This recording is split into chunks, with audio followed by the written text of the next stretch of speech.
phone right here. Good morning, everyone. Good morning, good morning, good morning. Let me just get situated.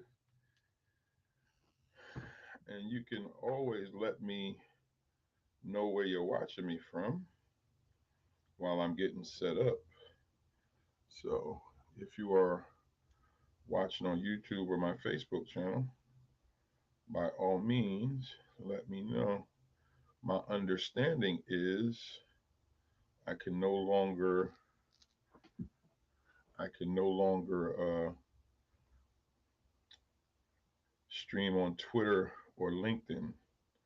So let me turn this down. Okay, there we go. Without paying for the upgrade, that's my understanding. You have to pay for an upgrade if you're going to be able to stream from um, the other platforms of Twitter and LinkedIn. I will check into that, but let me just get this set up right here. All right, so we have this set up here. Turn off the sound there. All right. Woo. Must be Friday. Good morning, good morning, good morning, good morning. How is everybody doing? I am Keith K.L. Belvin, crisis specialist, professional counselor, author, and educational consultant. And I want to thank you for joining me. Thank you for watching. I come on, I know it's been a couple of Fridays. I've had some very important things why I've missed. I'm sorry. But when I come on Fridays, and now it's Friday 11:30, I moved it back some. I come on to try to discuss the areas of personal positive health, which deal with the emotions, the mental, the physical, the spiritual, and the social. So, emotional, how we feel, mental, what we think, physical deals with the body, social, how we interact with people, and spiritual, because for some of us, we are connected to a particular faith, and our faith plays a role in our overall health. And so, I try to address those various issues in the various forms through what I do. And as I said, I am a professional counselor. This is what I do for a living. This is how I help people. So that is who I am. That is what I do. And I know I mostly work with women between the ages of 40 and 70, but I am here for brothers who need help, couples who need help, and children. I do work with some very select children who are going through some things. That's not my target, but I am here to help where I can. And this is a ministry, if you want to call it that. This is how I serve the Lord as well as take care of my family.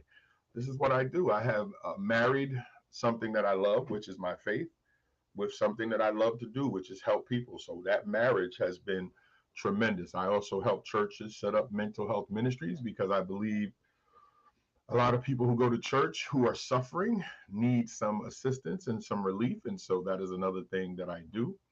And one of my goals, if not one of the major goals, is to try to help people recover happiness.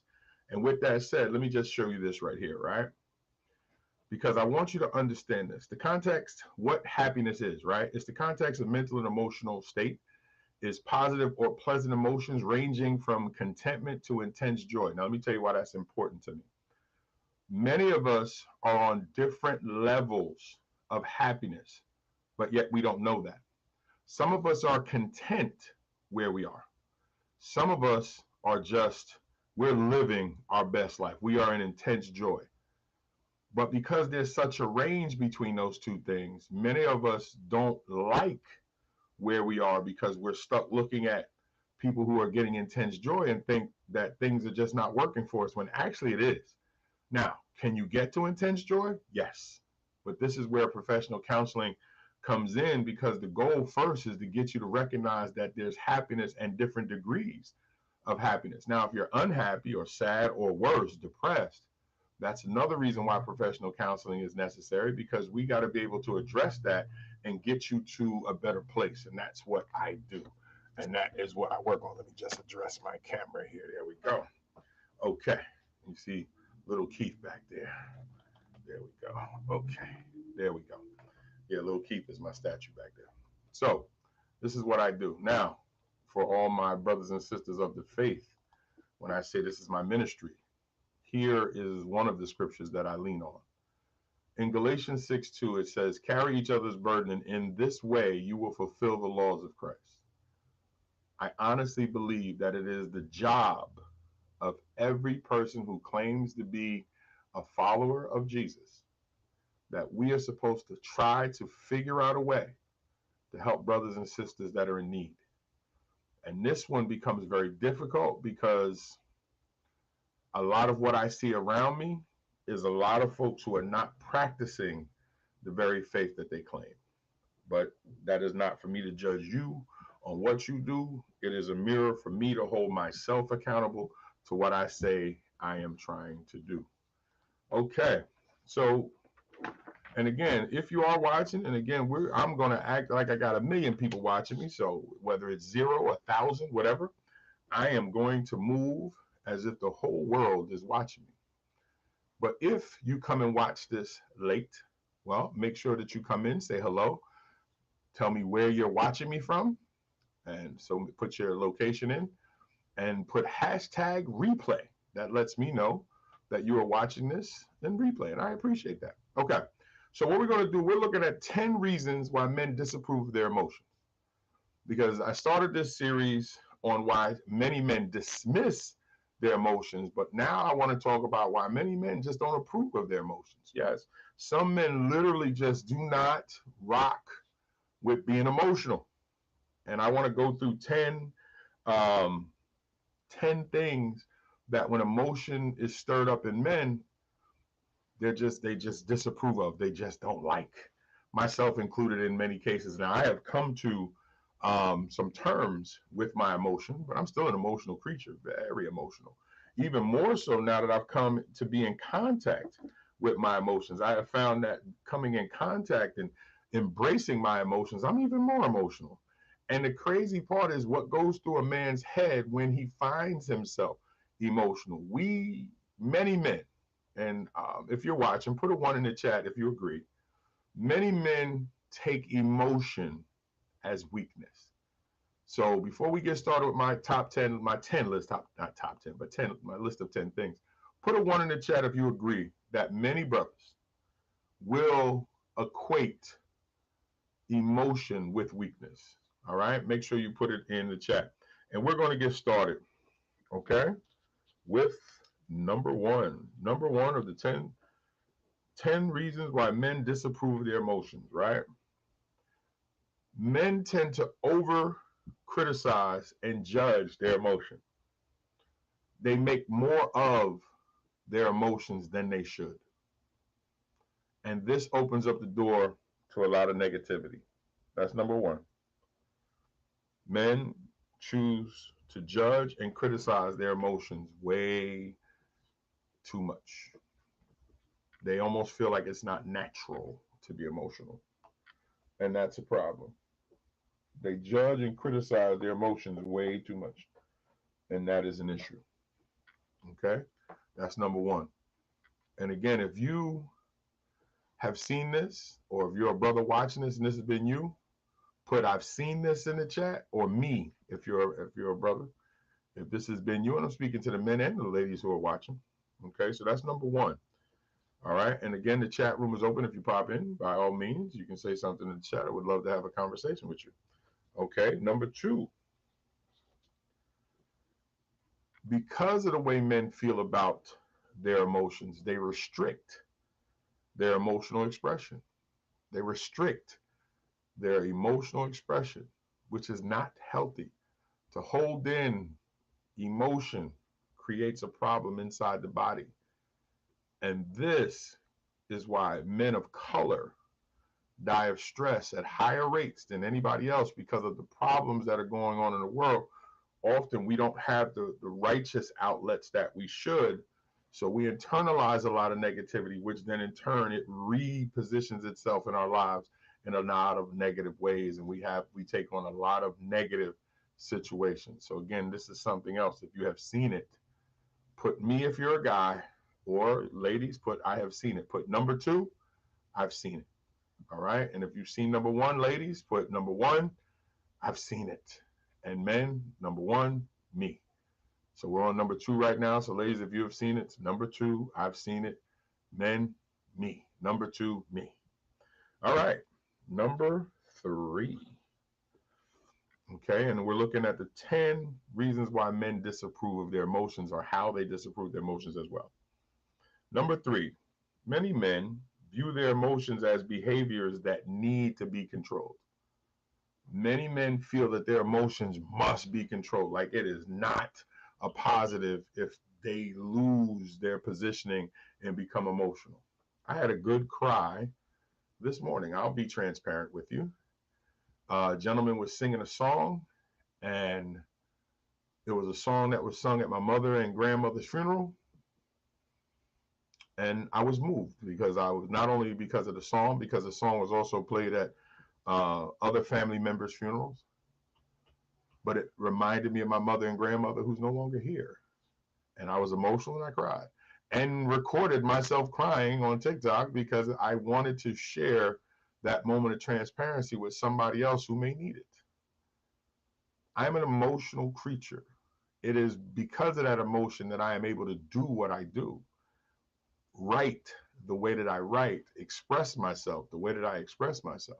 And I was in touch with many of those emotions when I was younger because it is what allowed me to get closer to women. It's just now my mindset is different, that it's not about me, it's about who I can help.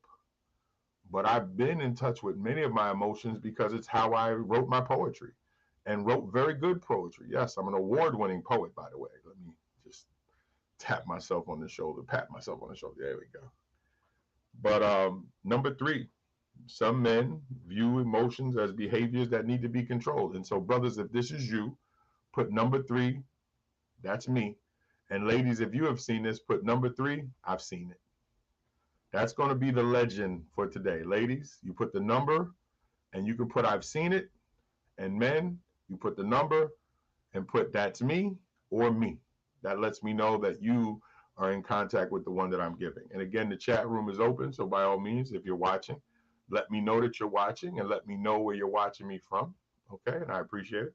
All right, number 4 of the 10 things that men disapprove of when it comes to their emotion. Many brothers see their emotion as, see sadness, excuse me, let me just say this again. Many men see sadness as being manipulative. So they literally believe that their own sadness is manipulating them. Many brothers feel that when they are sad, they are being manipulated by their own emotions, or the person who is making them sad is manipulating them to feel that way. Ladies, if you have seen this, please put number 4, I've seen this. And brothers, if this has been you, put me. I definitely try and control my anger. I embrace my sensitive side. I agree. That's that smoothness in you, Paul. Much respect, my brother. But yes, I think the anger part is very needed, Paul. I think because many of us have never really been taught how to calm down, that the reason why we control our anger is because we don't want to black out and hurt somebody or hurt ourselves. So the anger part, I definitely agree. But I'm looking at the other emotions too, Paul, like sadness, even happiness. Some men don't even want to be too happy. They catch themselves and start attaching it to feeling soft or something like that. Now, you're a father like I'm a father. Shout out to your young king and his birthday. As fathers, we have no choice to be emotional because now we have something else to care for, care about. Same thing, us who are husbands, brothers, if we're now the man of the family, if we don't have our fathers. So a lot of that weight was placed on us, but there was no guide in how to deal with those emotions. And so sometimes we don't show the emotions to our children. My KL saw me cry and it shook her up. She literally said, Dad, I never seen you cry. She didn't know what to do. And it made me realize that, you know, she had never seen me cry for something sad. Let me just say it that way. She seen me cry for, you know, happy stuff like, but it was really just being very sad. And it shook her up because she's like, Daddy, I didn't know what to do. And I said, there was nothing you could do. I was okay. And I was going to be okay. I just needed to get that out. And that's another thing too, men, that it's not weak to embrace your sad emotions. Let me just say that. And Paul, I appreciate you being here, brother. All right, number 5. And Paul, this speaks to exactly what we're talking about just now. Number 5 is many men disapprove of their anger. And it's for what you just heard Paul and I talk about. Many men disapprove of their anger. Number 5. And often it's because they know what that anger will trigger in them. For many brothers, the reason why they disapprove of their anger is because if they give in to the anger, they could kill somebody, and have in many cases. That's why we have a lot of brothers who are incarcerated because of one stupid mistake, because of anger, because no one taught them how to take their foot off the accelerator. And that's what Paul was just mentioning about definitely controlling his anger. So shout out to Paul for sharing that. So again, ladies, if this is something that you've seen, put number 5. I've seen it. And brothers, if this is you, put number 5. That's me. Only because I'm awake. I'm usually asleep. No, I got you. I got you. Listen, I bowl tonight and I bowl Wednesday morning. I'm in a seniors league. That by itself is like, wow, I'm in the seniors league. But I like it though. I'm with the older folks. Not as much pressure, especially the way I've been struggling. But anyway, but yeah, highly disapprove of their anger. That's number 5. All right. So moving on to number 6. And again, if you're just joining, I am Keith K.L. Belvin, crisis specialist, professional counselor, author, educational consultant, and you are watching where I come on Fridays. And today we're talking about the 10 reasons why men disapprove of their emotions. And we're going through it. And we just went through the first 5, which I'll go back over and cover in a little bit. But right now we're moving on to number 6. So by all means, join in. And if you are watching, let me know where you're watching from. Let me know that you're there. And follow up with the chat. Here we go. Number 6. Many men believe their emotions are an unhealthy part of themselves. The reason why some men disapprove of their emotion because they believe it's a form of unhealthiness. Ladies, if you have seen this, put number 6. I have seen this. And men, if this is you, put number 6. This is me or me in the chat to let me know which ones you connect with. I have seen this. Actually, I've seen all of them. I deal with it on a regular. But I've seen this in all men.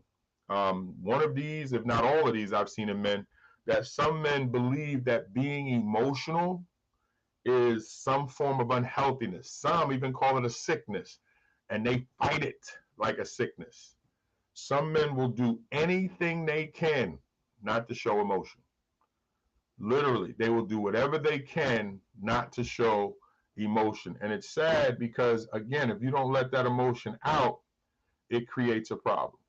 And so that is something that has to be dealt with. And that's another reason why you come to counseling, is because this is what I work on. This is what I help you with. Because you have to be able to sit with somebody, because that becomes the question is, well, Keith, how do I deal with this? Well, the first way you deal with this is come and get help. Come and get help. Sit down with somebody. Hold on one second, call you back. There we go. Come and get help. Come and have a conversation. Don't be scared. Therapy is not taboo. It doesn't make you soft. It doesn't mean you crazy. It means that you're looking to get answers to what you're dealing with. Okay? So on to number 7. And as you just heard me say, and this is a common one, so I will say it anyway, many brothers believe showing emotion is weak and they must be tough to survive. Number 7, many men believe showing emotion is weak and they must be tough to survive. Ladies, if you have seen this, put number 7. I have seen this. And brothers, if this is you or has been you or was you, put number 7, me. That many brothers believe showing emotion is weakness and that they must be tough to survive. And this is bred into a lot of brothers too. And I talk about this especially because the fact that I work with mostly women, I have to get women to understand that some of the things that men are doing to them was taught to them. Now, that doesn't make it right. Let me just say this. It does not make it right. Negative behavior is negative behavior. And my job is to try to correct negative behavior. But we have to understand where negative behavior is born from, where it comes from. And when we can do that, now we can start to figure out the problem. Now we can start to make the changes necessary. All right, hold on 1 second. There we go. Let me get this right. Okay, there we go. I'm playing with my camera here. All right. Excuse me 1 second. Make sure you guys are drinking water during the day. Okay. So again, number 7, believe showing emotion is weakness and that they must be tough to survive. That right there. A lot of brothers believe that if they're not tough, they're not gonna make it. And I'll tell you why that's super true. Because many other brothers were never taught how to express their emotion. Aggression is the only thing that they know how to show. And so a lot of times when a brother wants to show his emotion, other brothers will actually punish him for it. Yes. When a brother wants to show emotion, he will get punished for it. So he's taught early, don't say anything. He's taught early, stay quiet. What do you think that does to his relationships? What do you think that does when he decides to be with his, and ladies, this is why when you wonder why he acts one way with you and a different way around his brothers, around the dudes, that's why. And any lady that remembers me from my past knows that I was one man in public and another man in private. I was a very sensitive, romantic, smooth, whatever dude in private. I was not that in public because I knew it was not going to be received well in many spaces. And I was strategic when I showed it in public. Private was a whole different thing. That's why someone would say, y'all don't really know who Keith is. And that's true, you didn't. I just knew how to balance it because I knew how to be accepted in both circles. Still do. Okay, number 8. And I will go back over all 10 when I'm done. Some men only show their emotion when they're angry or depressed. The only extremes that they'll allow emotion be seen when they are super angry or super depressed. They won't show anything else. My job is to try to get in there and get to them before it gets to an anger position, because anger is a secondary emotion. Let me just say that. Anger is a secondary emotion. And what do I mean by that? It means something happens, you get upset about what happened, anger shows up. Woman leaves you, you're hurt, then you become angry. You have a bad situation at work, you're frustrated, anger shows up. You don't like the way somebody speaks to you, bothers you, then you get angry. So anger is a secondary emotion. So if we can curb what's creating the initial emotion, then you don't have to get angry. And I used to work with kids on that when I was a dean. If I can remove the situation that's creating the initial feeling that you're being ignored, that they're not listening to you, that they're teasing you, whatever. If I can help change your home situation, if I can help change your relationship with your parents, now by changing the initial issue, the secondary issue doesn't show up, which is the anger. Often we're stuck dealing with the secondary emotion that we never get to the first emotion. We're so stuck having to deal with the anger, especially with young adults, especially with young men, that we never actually get to what created the situation that the anger showed up. You were embarrassed. So from the embarrassment, you knuckled up. From the hurt, you knuckled up. From the loneliness, you knuckled up. And then the other side of that coin, depression, which makes sense. Many a man tucks away, especially men of color. But this is not exclusive to men of color. Let me just say that. Many a man tucks away his emotions so deep that it has no choice but to turn into depression. Because when you can't get that type of negativity out, it creates a problem. Again, let me just show you something. I'm going to go away from the list and I'm going to give you 9 and 10 in a second. I want to go back to something, right? Now, again, look at the definition of happiness. The context of mental or emotional states is positive or pleasant emotions ranging from contentment to intense joy. The context, well, if the context is negative, see, that's what's key. You see what it says? Is positive or pleasant emotions. So what happens if the context is negative or discerning? Then what happens is there is no contentment, there is no joy. So all we have is anger and depression.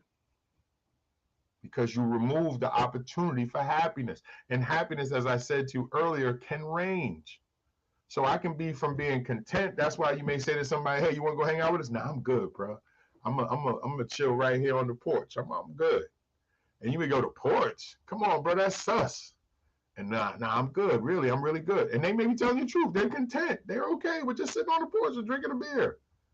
Where somebody else, their joy comes from something else. That's okay.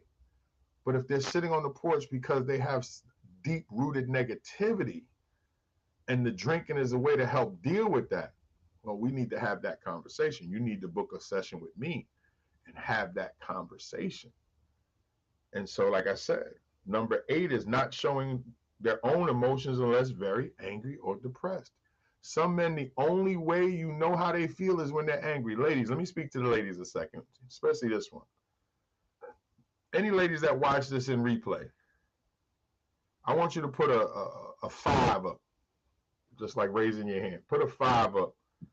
If you've seen a man that you've dated show you more emotion when you are leaving him than he did during the whole relationship, show me that. Ladies, show me with a show of hands. Put a 5 in the chat.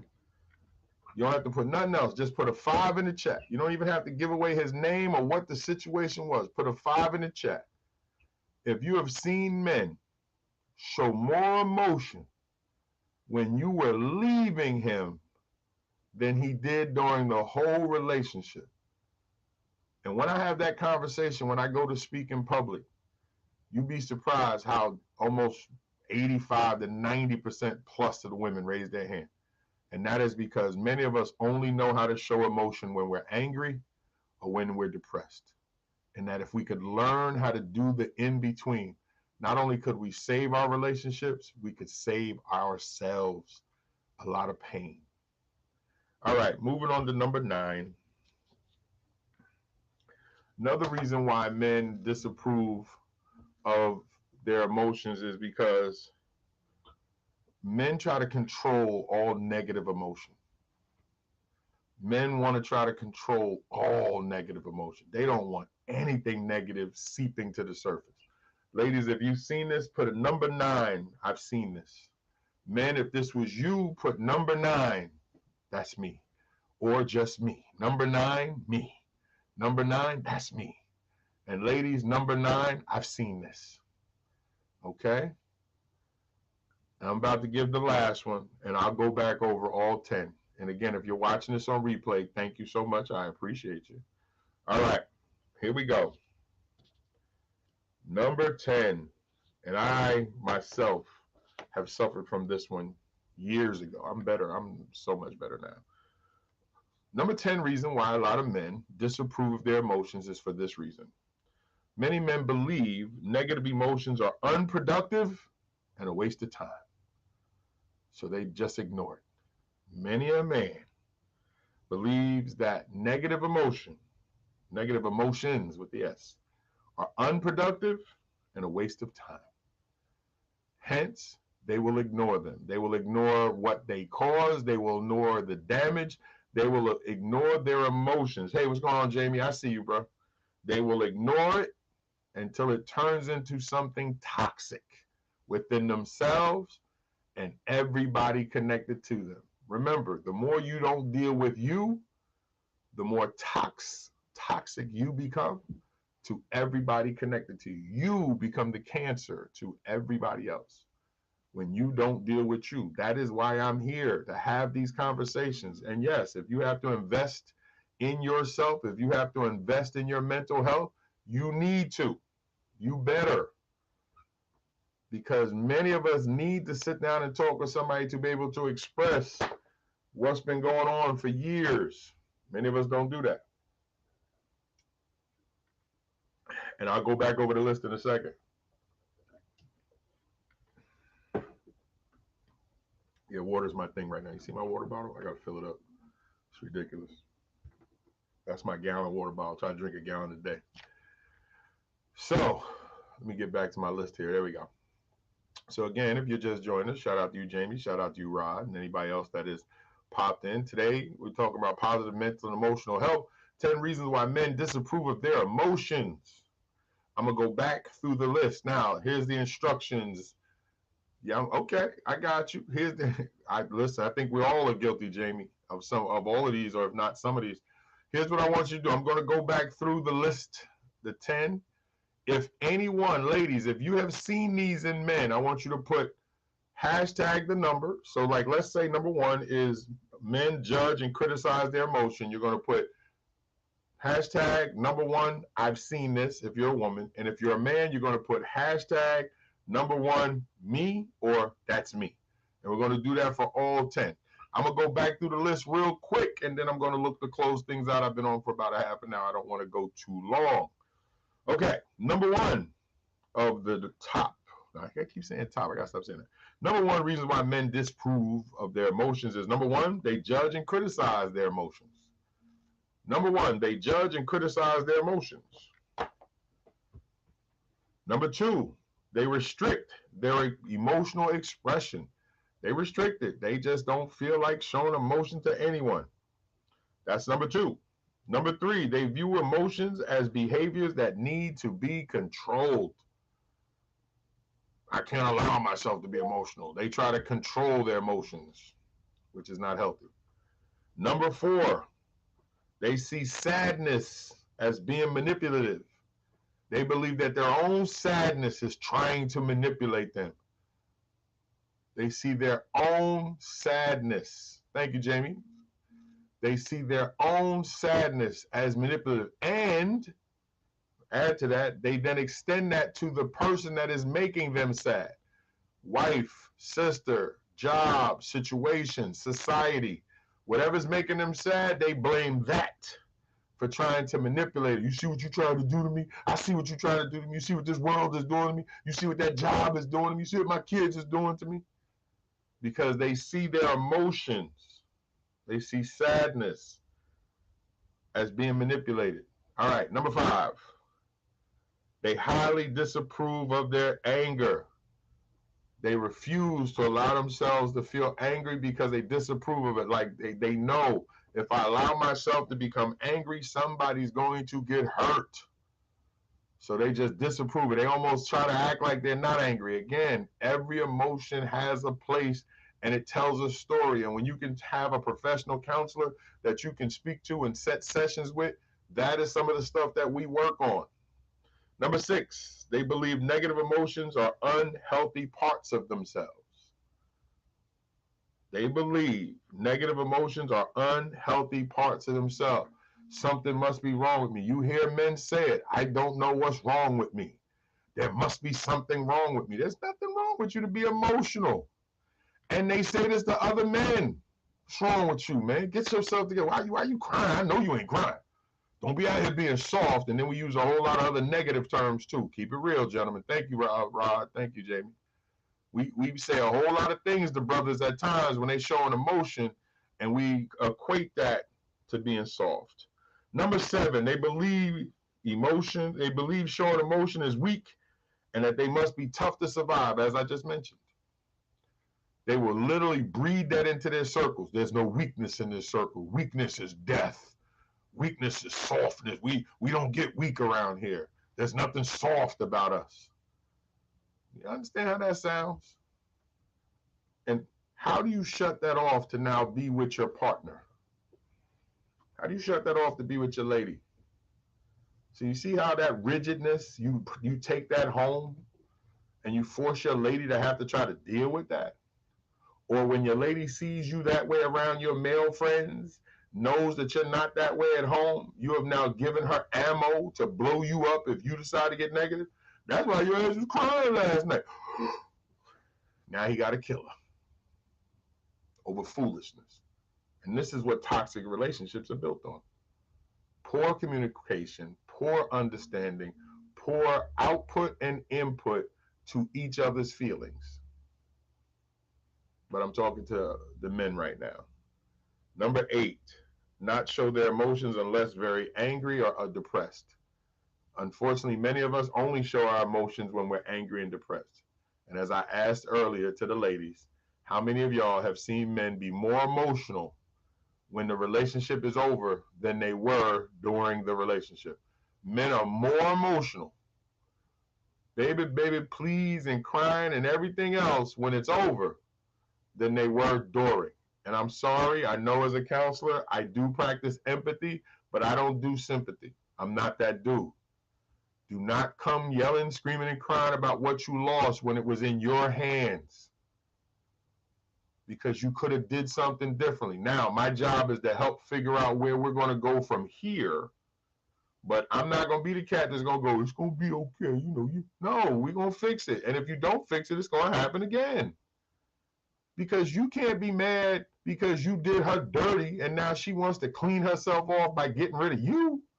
I've experienced it. Now, if your tears are able to wash away your dirt and she wants to stay with you, well, then you better be on your fix-it grind. Well, please understand that it may never be the same. It might. I've been lucky enough to experience where me and Tiff got back to what we lost. But I don't advise every man to go that route that I went. I got lucky. But me and Tiff had history that allowed us something to hold on to, because I was going down the toilet with the quickness. But we had enough to hold on to. And she was flushing, and life was flushing, and I had rocks tied around my ankles. Yes, I'm painting a very graphic picture for you. And that toilet was massive because of stupidness that I did. But understand that once I climbed up out of that bowl, I wasn't going back. That's the key, gentlemen. And ladies that's watching. You're going to make mistakes. The key is once you acknowledge them, don't go back. That's why counseling is necessary. Figure out a plan of action that's going to prevent you from hurting the person that you just hurt. Okay, they forgave you. Okay, they're willing to work with you. Don't take that as an opportunity to bash them over the head again. Every hit dog hollers, but there's some dogs that's going to be like, enough. Even though I'm going to get my behind whipped, I'm biting. Even the most docile dog will start to bite after a while, just to protect itself. Number 9, control. Men try to control all negative emotions. They just believe that there's no reason why things should ever be that negative. They try to control it all. You can't. And the last one is that many men believe negative emotions are unproductive and a waste of time. So they will literally ignore them. They will literally act like they don't exist. And that creates a problem, because here's your lady, here's your partner, here's your family, here's your kids, clearly seeing that there is a problem, and you want to ignore it and believe it is a waste of time having these conversations. So you have become the cancer to everyone around you. You are the toxic dude. And often we will find circles that support us so we don't think we need to change. Well, let me tell you something. There's nothing worse than being the old dude at the club. Yeah, I said it. Nobody wants to be the old dude at the club. The ladies aren't feeling you, Papa. They're trying to figure out how to use you. Now, there might be a couple that got some daddy issues that see the gray in your beard and be like, you remind me of the dad I never had. But at the end of the day, you 45, 50. She 25, 30. You 50, 60. She 25, 30. What y'all gonna talk about? Speak for yourself. Hey, Paul, I'm just saying, bro. I'm just saying.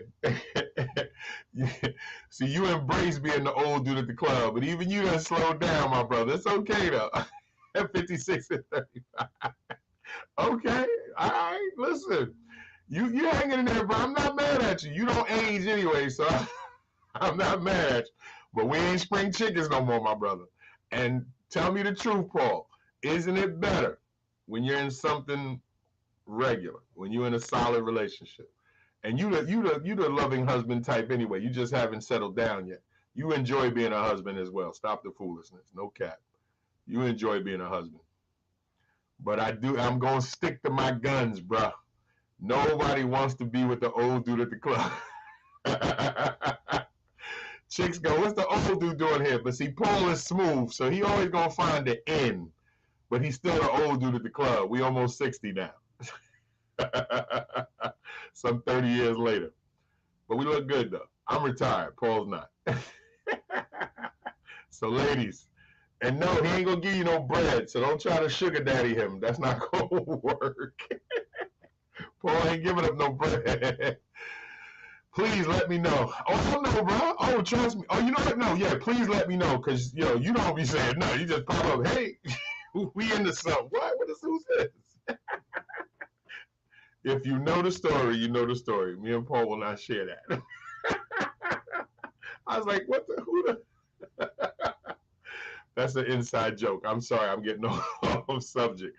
But Paul may not tell you. But if you're close to him, you'll find out, and you'll find out the truth. But other than Paul, don't be the old dude at the club. Don't be the old. Don't. If you can avoid it. But if you have to end your relationship, real talk. Let me end this on a positive. If you have to end your relationship because you messed up, I get it. But if you need professional help, this is what I'm here for. This is the time to reach out and tell me the truth. Say, I don't know what to do. I've always been like this, bro. Okay, let's have that conversation, because as you see from this list that I gave you, many of this was transferred over to us. Many of this got this from our fathers or from our circle of influence. And here's a tricky one. Many of us got this from our mothers and grandmothers. No disrespect to the ladies, but I got to call it what it is. Many of us, because our women wanted us to be a certain way and no dad in the house, a lot of ladies, mothers and grandmothers, poured into young men and actually taught them to feel this way because that's what they thought, because that's what they saw in other men or their fathers or their uncles, and they poured that into their sons. So it's not just men with men teaching men. There are a lot of sisters who have gone this route. So, but look, I am going to get ready to go. Let me say this before I go, okay? If you need professional help, here it is. If you need to reach out to me and have a free call, it's private. Here's my link. It's in all of my bios on all of my pages. But here's the direct link, Linktree, linktr.ee/Keith_KL_Belvin. This is my direct link. You can go, click on the discovery call, fill out the information, and it will send me a notification that you have completed it, and it should forward you a link to be able to set up a free call. The call is free. I'd love to sit down and talk with you, and we can try to figure out if professional counseling is the thing that you need at the moment. And I'm here for you. This is what I do, and this is what I enjoy doing. Okay? And this is also being recorded on YouTube. So if you want to go watch this and the previous videos or any of my other videos, by all means, here's what I'd like you to do. Go to YouTube. Make sure you subscribe. Leave a comment if you like. I would appreciate it because it always helps me get my numbers up. Even now, if you're watching on Facebook, make sure that you like this and share this. But before you share it, listen to me. When you share it, say why you're sharing it. Say, hey, check this brother out if you need, and then let somebody know. And the reason why is because when people hear from you and you tell them why they need to check me out, they'll come and check me out. When they come, I got them.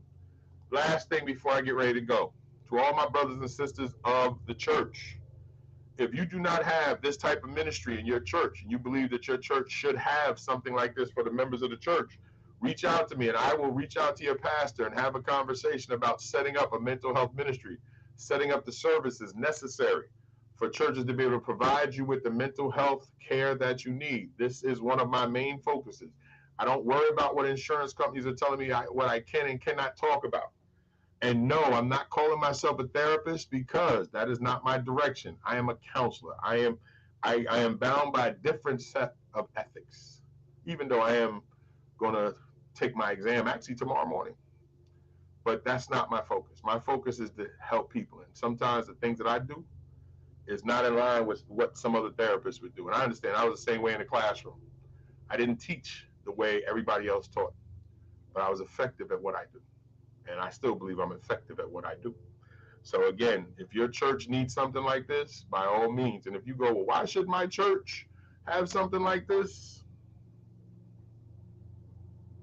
Because that's the scripture that I lean on. How are we serving others today? So with that said, it is time for me to go. And remember this: when two or more people get together with the idea of fixing something, we can come up with a solution. That is why I believe when me and you get together, thank you, brother, I appreciate you. Oh, thank you, brother, I appreciate that. And Paul, as always, my brother, thank you. And listen, I tell KL all the time, if there's anything that you need and you see Paul, look for Paul. You can always trust Uncle Paul. You find something, I appreciate you and love what you're doing, bro. If you need me for anything, you let me know. That's a great brother there, guys. If y'all haven't know, rock out with Paul. Longtime friend of mine right there. Much respect, my brother. And blessings to those young men that you grow. Let me tell you something. I love Paul to death. His sons are doing some incredible things. And if you have not seen the work that his sons is putting in, stop by Paul's page. Look at some of his sons and go, have I seen them? I guarantee you have.